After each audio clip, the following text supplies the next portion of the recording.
Welcome to Discovering Grayslake, a podcast dedicated to the stories and people that make our town truly unique. Join us as we sit down with local business owners, community leaders, and everyday residents to hear their tales of triumph, struggle, and everything in between. From the little-known historical gems to current events shaping our community, we'll cover it, all in an engaging and informative way. I'm your host, David Wool, and together we'll discover the heart and soul of our town, one story at a time. Today's podcast is brought to you by the lovely folks at Keller Williams North Shore West at the Sinkmars Group. Motivated not by numbers, but by helping you feel at home in our community. Jody Sinkmars and her team are committed to serving Grayslake and its neighbors with the utmost care. Call Jody today at 847-767-7358 or visit the Sinkmars Group online at sinkmarsgroup.com to get started on the path for the home you love right now. This podcast is also brought to you by the Cashmore Financial Group. Financial advice for everyday people. Turn your financial stress into financial success. Call us today, 847-231-6150. All right, ladies and gentlemen, welcome back to another episode of Discovering Grayslake. I am right off a corporate circle, and I'm with Robin Erker. Correct. Robin Erker, not Robin Erker. Well, it's actually Robin Erker Edwards. Right. My married name is Edwards, but my professional name is Erker. That's what everybody usually knows me by. Right, and you were saying that Bryce gets called Mr. Erker? Oh, he loves it. Yeah, just ask him about it. Yeah. Yes, and I'm sure many people in the community obviously know who Bryce Edwards is. Yes. Yeah, if you've been to a baseball field, you know who he is. You know who Bryce Edwards is, yes. You can hear that voice coming around. Back! I have a feeling we're going to have some fun this morning. Absolutely. Okay, so this is a little early for me, so we're going to see how we do here. I've had plenty of caffeine. Yes, so. And I'm still working on mine right here. Yeah, and in that cup Cubs in glass, your Cubs. It's Sorry. a White Sox I fan. let him in the doors. I know. Right. You know how many people just turned it off right now just because of the White Sox thing? We'll leave it alone. Yeah. So the name of the business here, and you can correct me because I know that you obviously may know a little bit better. Oh, just a wee bit. Grayslake Rehabilitation and Complete Physical Therapy. Okay. LLC if you want to do that. Okay. If you want good. to be.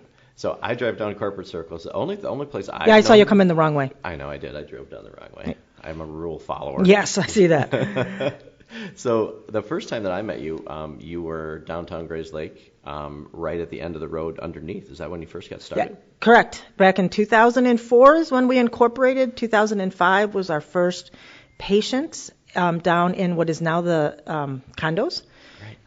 And now I think it's Laura Diaz's office. But that's the room, 10 North Lake Street was our original office, about 1,600 square feet. So now when did you move to this facility? 2011. Wow, so you've been here a long time. Correct. Okay, so folks, if you haven't been here, and if you've been to a rehab facility, not that kind of rehab facility, but physical therapy. Physical therapy.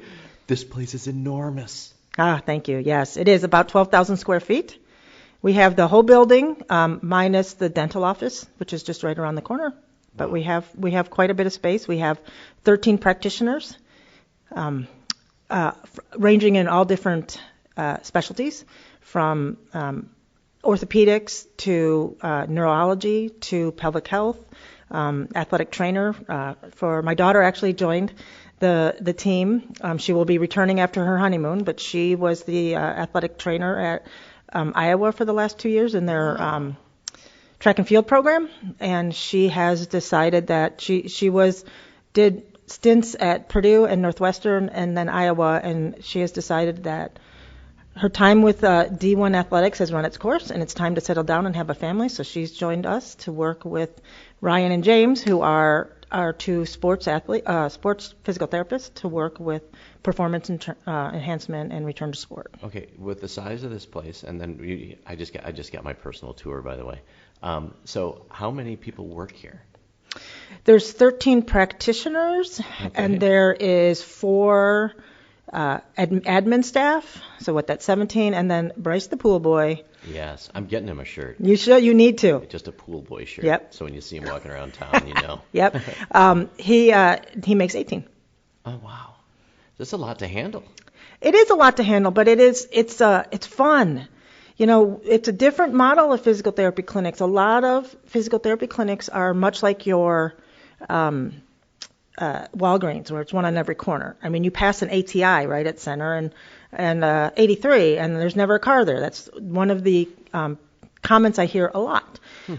But their business model is 2 to 3 therapists in the clinic and 1 admin, and then they centralize all their billing and all that. I didn't like that. I'm a people person. I think we feed off each other.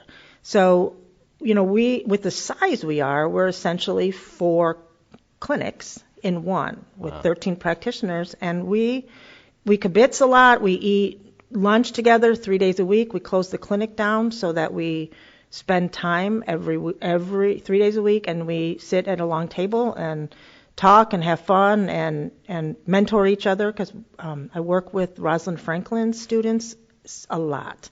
And many of our students or our therapists that we have now were Rosalind grads that were students here. Wow. Yeah, you know, even just for a little walk around here, I really sense the feeling of community here. Very much so. And makes a great workplace, and it probably reflects back to your client's experience as well. Yeah, I believe so. My role right now, I believe, is I call myself the Minister of Culture. So trying to keep this place a fun place to work, a productive place to work, a safe place to work. People, the therapists, we all have lives. We all have things that happen, and we work it out together as a team, as a family, and I have very little turnover, and which is great because all of these therapists are vested in this community as well. Yes. And so you've been in this community for a long time. I moved here in 1994, and then I was in Haynesville, and then I moved down to downtown Grayslake onto Slusser Street, and then now my husband Bryce and I are in Fox Lake because we wanted to.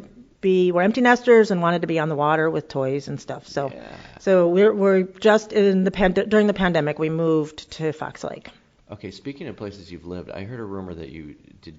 This may be strange, or I may be way off a base here, but did you live in a haunted house at one point? Oh gosh, it's not that's funny. My daughter, we lived off of Park Avenue, 131 Park Avenue. Okay. And my daughter Bitsy, who is the one that just got married and the athletic trainer, swore that the house was haunted. She wouldn't, throughout high school, she would not come in the house unless somebody was home because she thought there was a demon in the basement. And she named that demon Nancy, much to my Aunt Nancy's dismay, which was not any relation, but Nancy has followed her around. I ended up, when she went into athletic training school, I bought her a full skeleton so that she could practice the anatomy, and I slapped a Nancy name tag on her. Of course. And now Nancy is here at our office. Nice. So no, it wasn't really haunted, but it's just kind of how the story has gone around. Right, because I've heard this story. Oh, yeah. So yes, great. That house is haunted. Yep. Okay, so you do have a little bit to do with the chamber as well, right? A little bit. Yeah. I am what's your title? I am the current president of the chamber. Awesome. Yeah, it's a very dynamic group of people. So one thing I've noticed is it seems like we're a well-rounded. I think dynamic is a great word for it. Yes, it is. It is the chamber is on a reinventing stage, what we are and who we are over the last 5 years, and it become extraordinarily good for the community. They have a lot that we do from an event standpoint. And our next phase, my next stage of presidency, I have asked the board to extend for another year. Presidency is a year-long term. And at our last meeting, I said, I give myself a C as a president because I don't really feel like I've done anything. I don't give myself a D because I haven't really screwed anything up either. You don't feel like you've reached your potential. And I don't think I've reached my potential because I just started understanding 9 months into this what to ask and what to do because I was, only part of the chamber for a couple of years before I went into the executive board. So I believe that that's going to be accepted, and because nobody else put their hands up too. So, but I have plans. I have things that I want to do, and one of them is we really want to expand the business education component. And there's one thing to be putting a lot of events on and bringing business into Grayslake, which is part of the Chamber's duty, is to bring consumers in, and doing that is via events. The other piece is supporting the businesses in the community. So community education and working together, and who is good at this and who is good at that, and let's educate each other. Work with CLC, Small Business Association. Mary Beth Ham, who's the executive director, is very dynamic and very, very good at what she does, and that's the piece that she excels at. Wow. And Mary Beth is probably going to be following your episode, by the way. Oh, fantastic. Yeah, she's a lot of fun. Yeah, she's a lot of fun.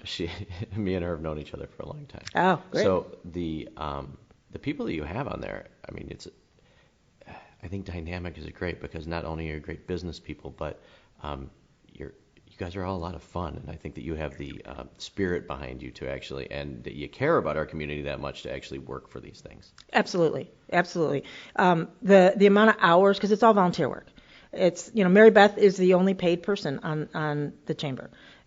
Everybody else is a volunteer, and the hours and hours that get put into anything is tremendous. And the relationship building, I think, is probably the number one thing. I don't care what industry you go in, relationships are everything, right? So it's a vehicle for relationship building, and that really is, I think, a big part of Grayslake. I haven't been a part of other communities' business, but it just feels like this is a unique place. Yeah, and it's funny that when we started doing this podcast, like, there are some obvious people that I wanted to talk to right away, and you were on my list, obviously. Oh, I'm honored. Thank you. No, I'm honored to be here. But it's really funny that it's really opened my eyes to how much business and how many small businesses we have in our community, and that I didn't even know existed. Oh, and I'm still learning a lot of new ones too, very much so. Yeah. We have great small businesses, and I would venture to say you would get the best service out of any small business. We have a vested interest in what happens when you are a customer or a consumer. We'll go the extra mile because, like I said, we have a vested interest to get in your experience. Yeah. What do you think one of your favorite things about Grayslake is? Oh, for sure, the people. Yeah. Yeah. I just love the community. We've got each other's backs. If and when things hit the fan, we've got each other's backs, and we will pull through each other. A lot of people, for example, just when the pandemic hit, and the amount of people that were supporting restaurants and local. Unbelievable. Yes. And I still think about that, and I look forward to the day we don't talk about COVID. Well, we'll be dead. But right, exactly. But it comes up in almost every conversation, especially when we talk about small business, because that's when I think either people really thrived, and you really saw our community come together. Absolutely. And obviously, we're not the only community that came together, but it really shows, especially in a small town. Because I consider us to be a we are a small town, but it is a small town. It's Peyton Place sometimes. Everybody seems to know everything. Right. But that's not always a bad thing. No, it is not. It's better than having a bunch of strangers come along, because some of the communities seem like they're so huge that they don't have the kind of connections that we do. Well, I grew up in Palatine, so that, Good example. And I went to Fremd High School, which is like akin to a Stevenson. Huge. I had 1,000 kids in my graduating class. You can't know anybody. No. So this is a significantly different feel. My children have a significantly different experience in high school, and the fact that they could walk to Tasty Freeze, and Right. And both of my daughters are in relationships with their high school sweethearts. Are they really? Yeah, they both met them at sophomore year in high school, and then Griffin, my stepson, is engaged with a girl he met in college. But yeah, so I mean, there's a significant number of high school sweethearts that are marrying from Grayslake Central. That is really cool. And you were a St. Gilbert mom too, right? I was a St. Gilbert mom. So did all the kids go through St. Gilbert? My girls went through St. Gilbert. Griffin went through the public school system, and then my girls went through Central. Gotcha, because I was a St. Gilbert kid. Oh, you were? Oh, yeah. Were you one of their failures? I think that I should have a plaque or possibly a statue there, if you ask any of my teachers. That, yes, I was the gleaming example of what, St. Gilbert is turning out. Yeah, I would do it again. I would send my kids to St. Gilbert again 100%. Yeah, because a lot of people have a lot of different views on, because we do have a great public school system. Absolutely. But having an opportunity for that as well in the same community is a big deal that St. Gilbert does so well. Well, so interestingly too, my new in-law person, my son-in-law's mother is Christy Miller, who is on the school board, the District 46 school board. And so we have a lot of talks about this. And we have the absolute best school system. I love District 46. I love what we have. I liked St. Gilbert I really like small, again, like a small business. I like knowing everybody. I like knowing all the parents. I like knowing all the teachers. I like knowing, and that you were expected to volunteer and show up. And yes. I liked that component because I really got to see and interact with everybody. Oh, just you saying that, I can remember my playground duties where you had to sign up for a certain amount, or yes, or else. Or else. And you know what? And it was really popular for parents to say, "Can't I just pay an extra $100 and not do it?" No, you had to show up. Right. And that is the one thing that I will say that I really enjoyed about St. Gilbert, rather than public school system, is it seemed like, and this is not bashing anybody, obviously it's just my humble opinion, that it seemed like by making the parents do that, made that community even tighter. And you knew the kids, and you knew another, yes. an opportunity to meet another family there that you may not have known before, too. Without a doubt. And to this day, now that my youngest is turning 25 in a month, I still am friendly and talk to a significant amount of those people that we were in school with. And I didn't know, and I don't know if it was a portion of, I was really involved in the high school, but there's only so much you can do at high school. You can attend events, you can attend things. Right. So I got to know a lot of the teachers with some of the athletics, but not like I knew the parents. I met the parents during athletics, but not like I met through lunchroom duty. Lunchroom duty. Right.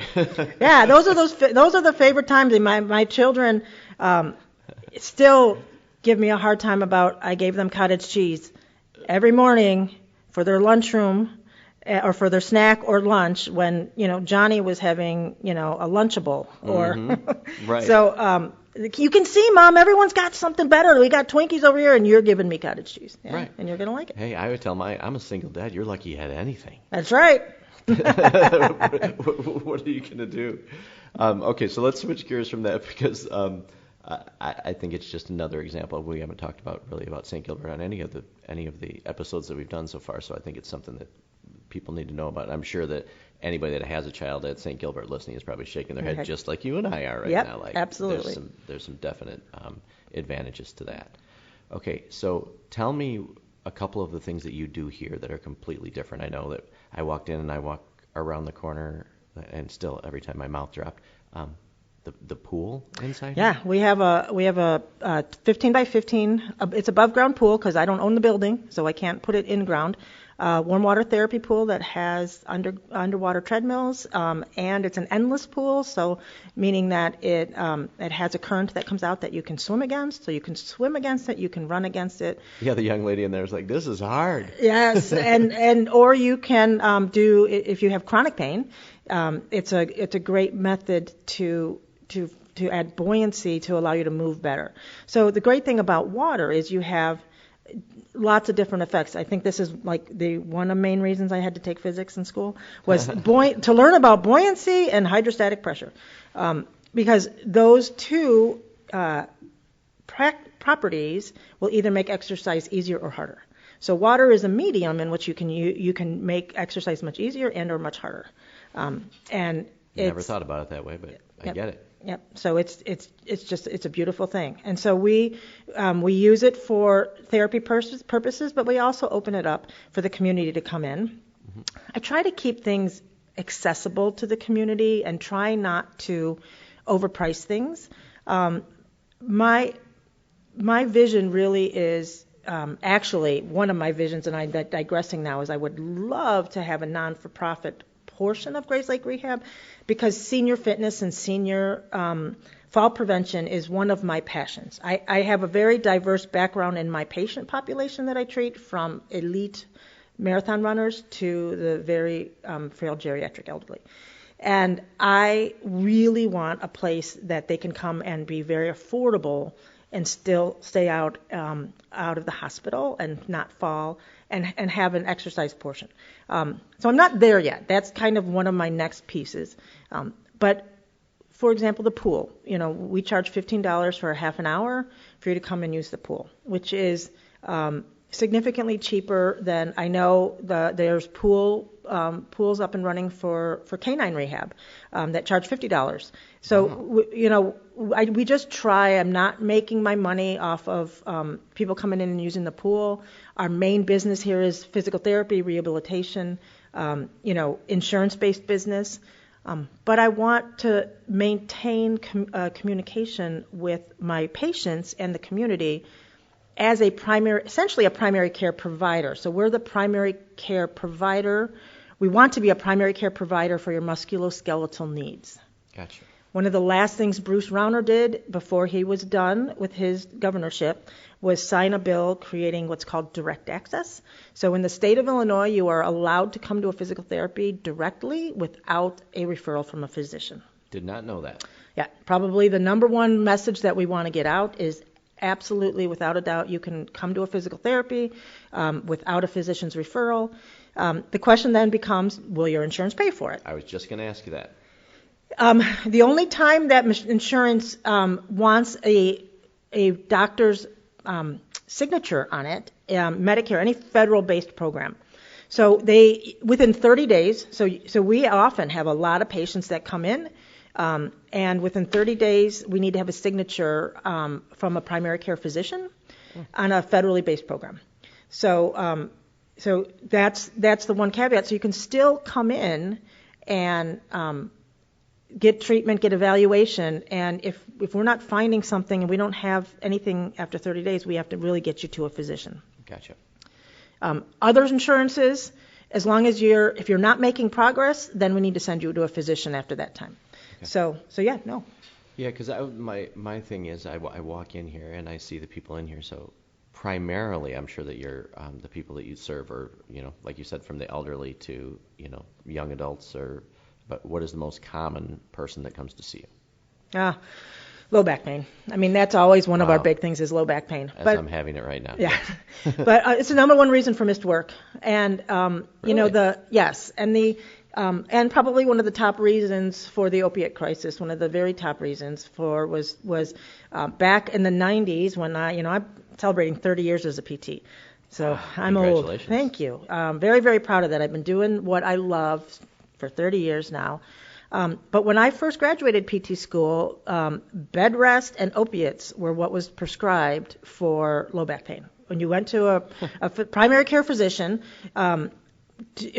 would send you home with opiates and bed rest, and we know now that is absolutely. We know how that worked out. Yeah, not so well for us. Right, and those people are still having lower back pain, and probably a lot of other pains. And a lot of other pains. Yeah, right. and problems that go all the way down the line. Right. So that's a big thing is moving. You have to move, and the sooner you can get into a physical therapy, the evidence. So evidence-based. That's one of the things that gets pushed in all medicine now. Right.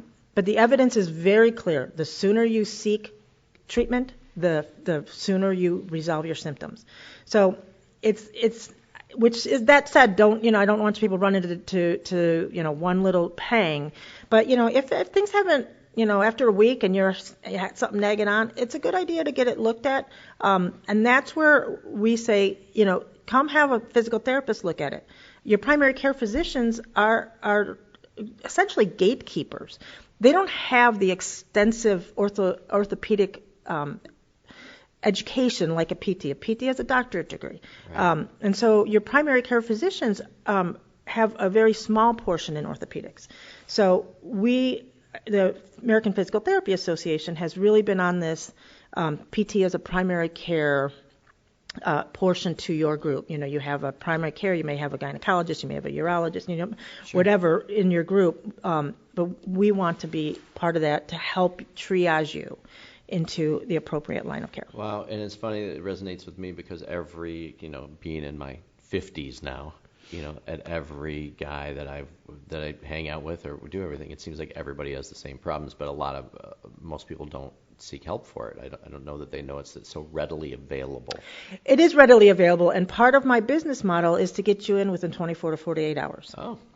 I myself always keep open spots so that particularly crisis patients, Sure. For example, we got a call just yesterday that a lot of the orthopedic surgeons, do you have surgery on Friday? They want to see you on Saturday. And we didn't have an opening on Saturday. I am not open on Saturdays traditionally. My business actually closes at noon on Fridays because over my 30-year career, we have seen that Friday afternoons are the biggest cancel no-show rate. So collectively as a group, we said, let's work longer the other days of the week, and we start our weekends at noon on Friday. And Saturdays were always hit or miss. So we are available Saturdays if needed. So I got a call, this patient needs to be seen on Saturday, I'm coming in Saturday. That is my role, is to see somebody that calls and says, I need to get in tomorrow. Because unfortunately, if you want physical therapy at the hospital, it's a 4-month wait. 4 months. And that's a quick time to get in. Wow. Some of it is, I've seen it up to 6 months to 9 months. So as a private practice, and this is the way medicine is going a lot, private practices are meant to get you in sooner and be readily available. I don't like the term concierge because concierge implies that you're paying cash for all the services. We are an insurance-based business, but we are still maybe boutique related so that we really want to be here to serve you. I had to have my 50-year-old colonoscopy that I'm 2 years overdue for, which is now, 45 they're saying, so I'm 7 years overdue. Tried to call several hospitals, and it was a year for a colonoscopy. Yep. Called a private practice GI group in Gurney next week. So, private practices in any industry or any medical specialty is where if you really need to get in somewhere and you're frustrated with the hospital systems, there are private practices out there.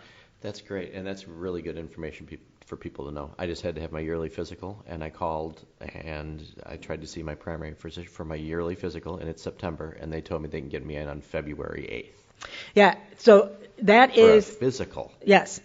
So one thing, I've got two thoughts on that. Number one, I have been preaching to my children, if you don't have a primary care physician now, get one, because they are very hard to come by, and you do not want to wait until you are in crisis to find one, because they are very hard to come by. Don't wait. Do not wait. Get associated with one, even if you don't think you need one. Just get associated with it. Secondly, the apothecary downtown Grayslake. Just was thinking about it, doctor. Yeah. So Caitlin, who's the nurse practitioner, she doesn't work for the apothecary. She rents space there. Right. She's a nurse practitioner. She is phenomenal.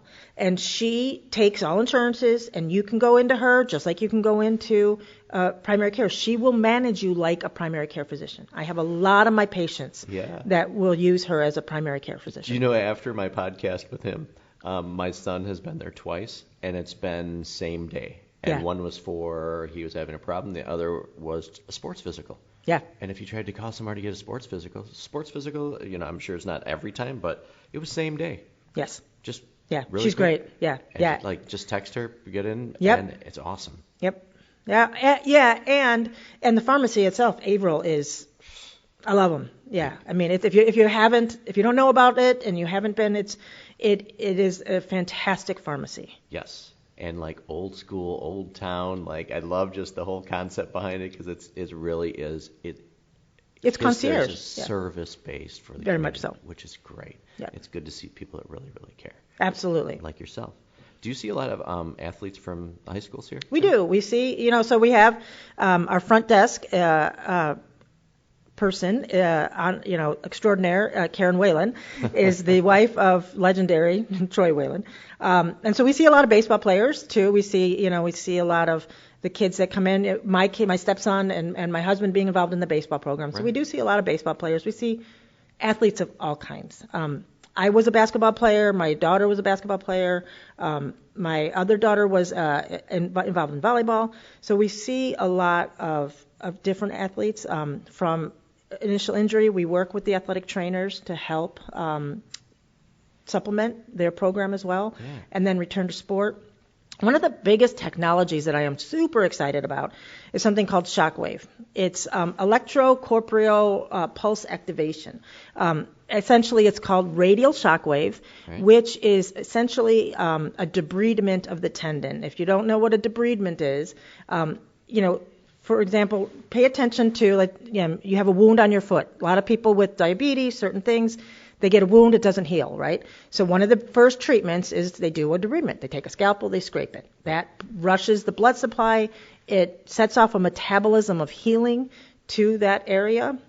So that's an external wound. When you have a tendinopathy or a tendinitis or, let's say it's your elbow, let's say it's your shoulder, let's say particularly your foot and your Achilles, the shockwave was made for this. It is a debridement of the tendon. So you can't get into the tendon and scrape it like you could a wound, but through acoustic waves, you can get in and work it, and it is probably the best thing I've seen hit the market. It's a part of regenerative medicine. Yeah. Orthopedic medicine is going towards regenerative medicine, not more surgery types. Which is great. Yeah. Last year, the American Academy of Orthopedic Surgery's annual conference was all about regenerative medicine and not new surgical techniques and new surgical products. Isn't that interesting? Yes. And so the shockwave, we're one of the only places in the area, I think maybe the only one in the area that has the shockwave. And it has been a huge hit. That's great.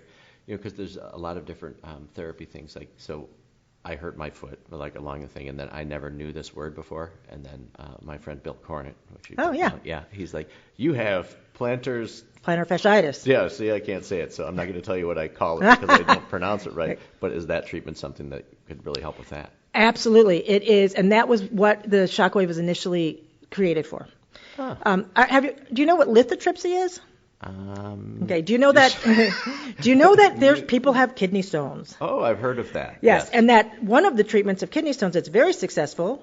Yes. Is where they blast it with sound waves. Right. That's called lithotripsy. Okay. This is orthotripsy.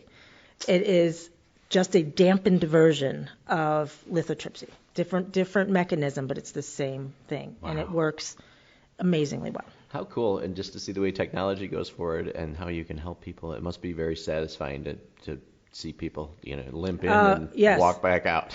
It is. I have the best job in the world. Absolutely the best job in the world. Every day you get to help somebody with something.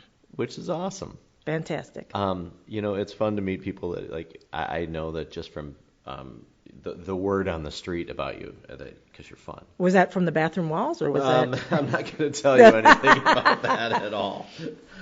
So here's what we're going to do. We're going to take a little pause, and I don't know. Well, here's a fun question for me to ask too. So how many episodes of my show have you listened to? Oh, I've listened to about 6 of them. Oh my God! I thought you were going to say none. Oh no, I've listened. I'm really excited. I pine over them, and I listen to you. And okay, what was your favorite one so far? You know what? I really liked listening to Nano. I don't really know Nano that well. That's awesome. But I really enjoyed. enjoyed. So happy. Yeah, I really enjoyed listening to Nano. She's fantastic. She is. She's just a downright good person. Human being. Yep. Love her. As you've known, and folks, I promise you, this is going to be the last time with this group of questions for the Grayslake Hot Seat. So the Grayslake Hot Seat is brought to us by our friends at Barbecue Productions. Love Chris over there, so if you're looking for a great place to eat, make sure to go see Chris right on 45. If you don't know where he's at, he's really easy to find. I have 4 bottles of his maple chipotle in the kitchen. I love that sauce. It's my favorite. It is good. Thanks, Chris. All right, so if you know how this goes, I'm going to ask you a question. You're going to rattle off your answer as fast as you can. Oh, let's hope it's appropriate. It comes out of my mouth. We should have a non-appropriate version of this show that we could just have other people listen to, but I know that there's some other people that probably wouldn't appreciate it. That's right. We got to keep it clean. Yeah, but okay, so I was going to have a nice saying for them, but we won't use that. Have you ever won an award? Yes. What is it? Oh, in high school, I won a poetry award for the state of Illinois. Isn't that crazy? Wow. I know.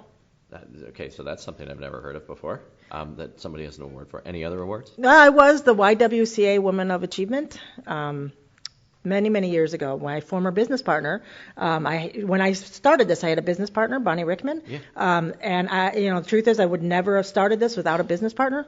We that ran its course, and we split in 2011, which is when I moved here.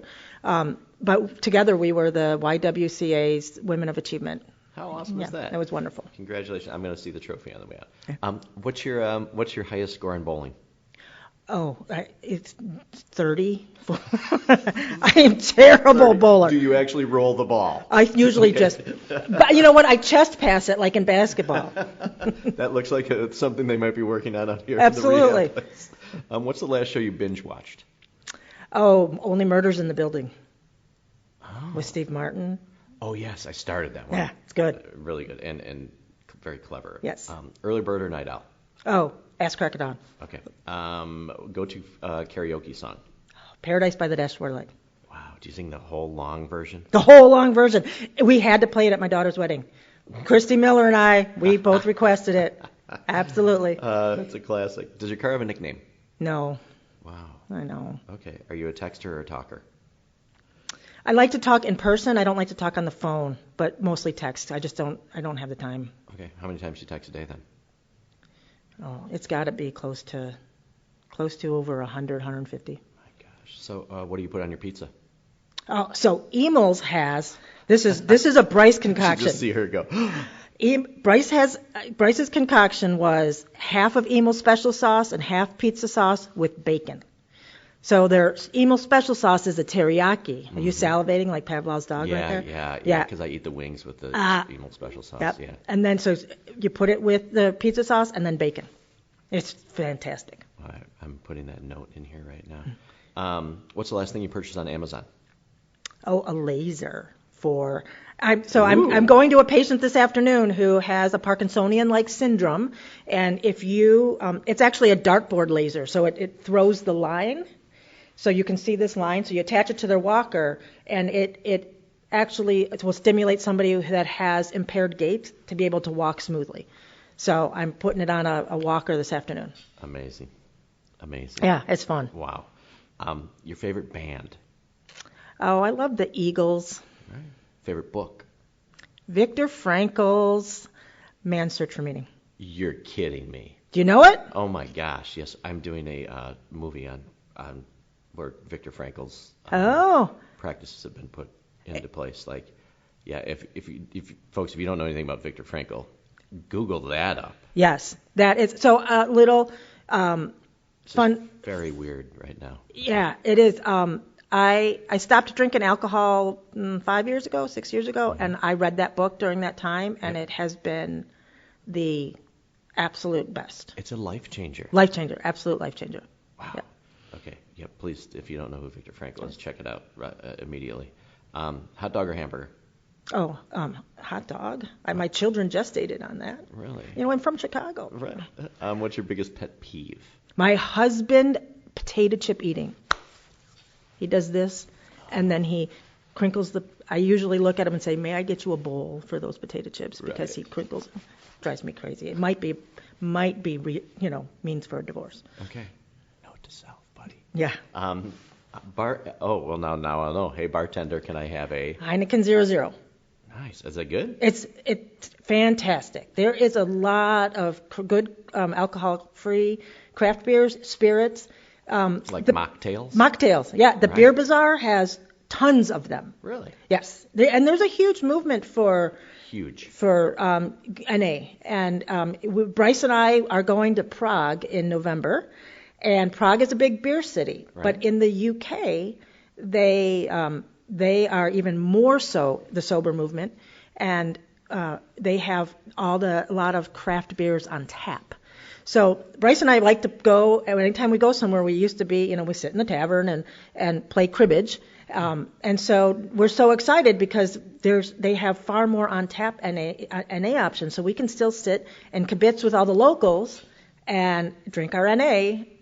So you get the pub kind of atmosphere, but you don't have to ingest the alcohol. Yeah, I don't have to, ruin the rest of my year because I spent the rest of the year drinking because I couldn't stop after one.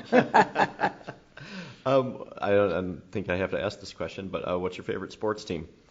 Oh, well, the Chicago Bears, Chicago White Sox, not the Cubs. My husband married up. Oh, okay. I'm going to leave it at that one. What is your favorite holiday? Oh, interesting. Thanksgiving. And tell me about the second time that you were arrested. Well, there's only been one. Okay, tell me about the first time. Can you talk about how you've been arrested? That was a joke, actually. Oh, so. Yeah, no. So you've never been arrested? I have never been arrested. Allegedly. Allegedly. Yeah, and she's winking to me right now. Just kidding. Well, thank you for that. You know what? I do want to know, because this is the last time I'm going to ask this. I promise any of our listeners. How many times can you wear a pair of jeans without washing them? Oh, this is where the impulse control question comes in. Because I actually... What do you want to tell me? What do I want to tell you? Yeah, I want to hear what you want to tell me. It depends on if I wore underwear or not. Okay, that's fair. So if I wore underwear, I'll wash them right away. If I haven't, I can get a couple uses out of them. Okay, so... But my husband just shook his head and said, you cannot say anything like that, Robin. Right. Well, we won't say anything like Yeah. that. No one listens to the show Okay, anyway. good. Well, good, because, man, that'd be embarrassing. So if you see her on the street and you happen to hear this, just ask her if she's wearing underwear with the jeans. With jeans, yeah. And that'll prove the fact that no one listens. That's right. So when we actually walk back here, the reason I love you is because I have one of those things that sometimes things just come out of our mouths. It's the first thing that came to my mind. The only reason I do this podcast is to try to teach myself that I can't just say what I think. Oh, yeah. It's hard. I'm actually working with a functional medicine doctor right now. You are not. I am. I'm trying to improve my impulse control. Because I say things like that. They just throw up. Well, it's okay. It's the truth. Yeah, I know. So just because people don't, it might not be what people want to hear all the time. But that's what makes things interesting. Yep. Well, actually, my husband even said, he said, I don't necessarily want you to change too much because then, then you're a different person. No. And the whole reason that we do like a podcast and when you meet your clients and things, obviously there's a level of professionalism that you have to have, but you also want them to like you genuinely because that's who you are. Right. And if they can know, like, and trust you, and right. and you can be vulnerable with them. I mean, that's why I'm so open too about the fact that I changed my lifestyle and quit drinking alcohol. It wasn't serving me anymore. Right. I'm not going to hide it. It wasn't pretty. Ask my kids. So if and I've had lots of people come up to me and say, it's probably not good for me either. And a lot of people change. So if you can be vulnerable. Yes. And we all have warts. Right. Let's work on them together. Yeah. And anybody that's not talking about an issue that they have or something that they're working on, they're lying. They're lying, without a doubt. Or they're drunk. That's right. Without a doubt. They're not telling you what's going on. Yep. But that also is fun because I think it incorporates with your business about making a change, maybe a change of lifestyle, a change of pain management, or just being more healthy, especially at 50 whatever Yes. years old I am. To actually get out of bed in the morning and actually feel good changes everything. Makes you a better dad. It makes you a better human. Just a better human being, Right. a better community member, a better neighbor, a better everything. One of my main reasons when alcohol wasn't serving me, I said, what kind of health care provider am I going to be if I'm not going to live, walk the walk? And I talk, and it makes me very empathetic to a lot of patients too. There's a lot of people with some really struggling things out there, and one of the body's way of dealing with trauma and struggles is pain, chronic pain, which, of course, as we know, that circles back to the opiate problem, and we just cannot go down that road again. And so PT is one of your very top things that you can do to help manage pain. But managing what's between the ears and having empathy and understanding what's going on with people is critical, in my opinion, to being a successful practitioner. Wow, that's really fun that you say that because I just reading something too on how important it is to realize that everybody's going through shit. Everybody's going through it. Yeah, and we don't know. So I work with this nasty, nasty woman, and found out after because I couldn't stand her. I couldn't stand to be around her, but she had chronic headaches. So she was just an a-hole all of the time. But it wasn't because she didn't like me. It's because she was dealing with pain. Yeah, one of the things I've tried to teach my children, and they call me on it sometimes too, because because we're all humans and we mess up. But my motto is to be curious before critical, and just say, "Gee, I wonder what's going on with that person." And then they call me on it when I'm driving the car and I'm yelling at somebody. On your road Be race. Curious about them, Mom. Why? But Wow. But it's true. Curious, be curious, not critical. All right, I'm writing that one down. Yeah. That's just good for for anything in life. Yeah. Wow. Yeah. I hope your first response is curiosity. Interesting. Okay, because of the time here, I want to make sure that we've mentioned everything, because walking around here, I mean, we could talk about this place for like 7 hours about the facility that's here. My first impressions are that you're serving a lot of different people and maybe a lot of other ways that other places don't have. Yes, we have some very unique Yes. services. We have, like I said, we have 13 practitioners from. I work with an elite running team, Jenny Spangler, who is a Olympic runner. I work with her and a lot of her team. We have several pelvic floor therapists, pelvic floor for men and women. Sounds dirty. No, I know. It is. There it goes. There it goes. It's a very niche and very difficult practice to find providers for. So we have 2 of them, and we have 2 in training, and they work a lot with postpartum patients. They work with urinary incontinence with men. They work with post-prostatectomy, which is your prostate coming out, right. Which then a lot of times it leads to urinary incontinence. And so men have a pelvic floor just like women do, and they treat men and women, but it is a significantly difficulty finding one, and we have 2 very experienced ones and 2 in training, which is unheard of in the area. And then we have the sports. We have therapists that work with Sheila, who's my head therapist, is my neurotherapist. Sheila's been with me since day one. She's put up with me all this time, and she is the neurology therapist. She does BPPV, which is a vestibular balance vertigo type stuff. Oh, yeah. Parkinson's. We have a couple therapists that are certified in something called LSVT BIG, which is for Parkinson's patients, MS patients. Wow. Yeah, we've got, and then we have Gretchen, who does a lot of functional movement. So we have a very large variety. The only thing we don't treat are newborns with developmental delays. I will treat newborns with torticollis because that's really an orthopedic issue. We treat all kinds of kids with orthopedic issues, but we don't treat the developmental delays or the things that happen at birth where they're turned into like cerebral palsy and they need wheelchair seating and they need, there's a fantastic group of occupational therapists right behind us in this building. There's like 17 of them, I think there. It's a huge number. And they take the severe and profound developmentally delayed.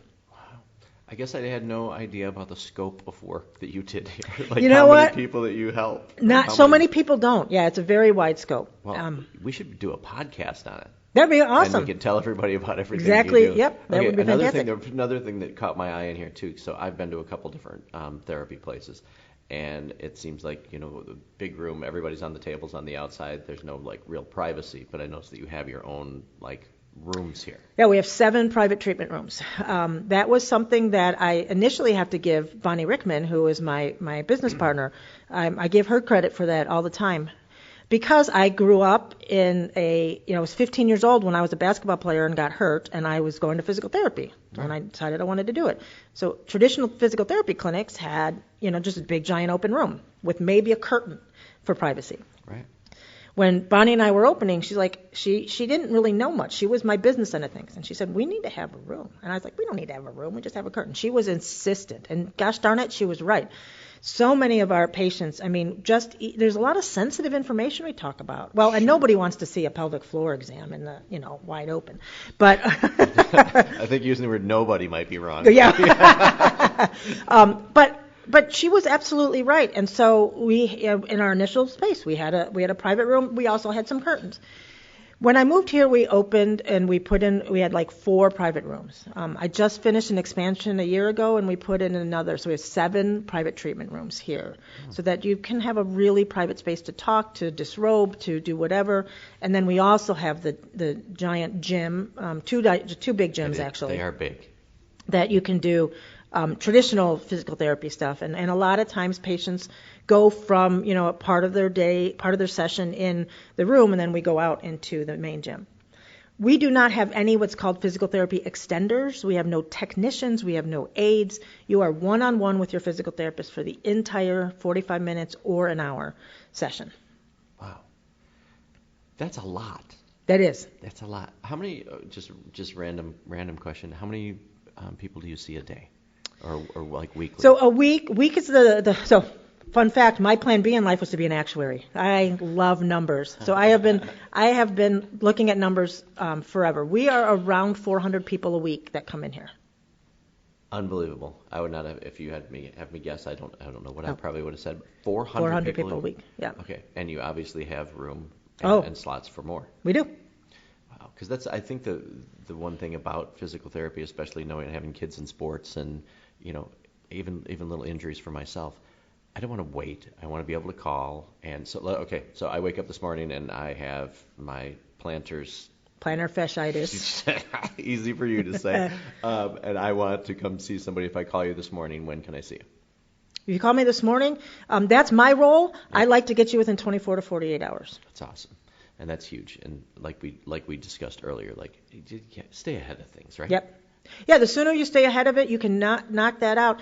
Plantar fasciitis is an easy thing. You've been dealing with it for like a month, let's say. We use the shockwave on you. You probably can do 3 treatments and you're done. If you waited a year for it, we're talking 12 treatments maybe. Really? So it's a significant difference. You want to. I'm signing up on the way out. Okay. we want to catch those things when they're small problems before they become really chronic, because the quality of inflammation in an acute plantar fasciitis is thin inflammatory tissue. Like you've sprained your ankle, you get the swelling, you get a little irritation.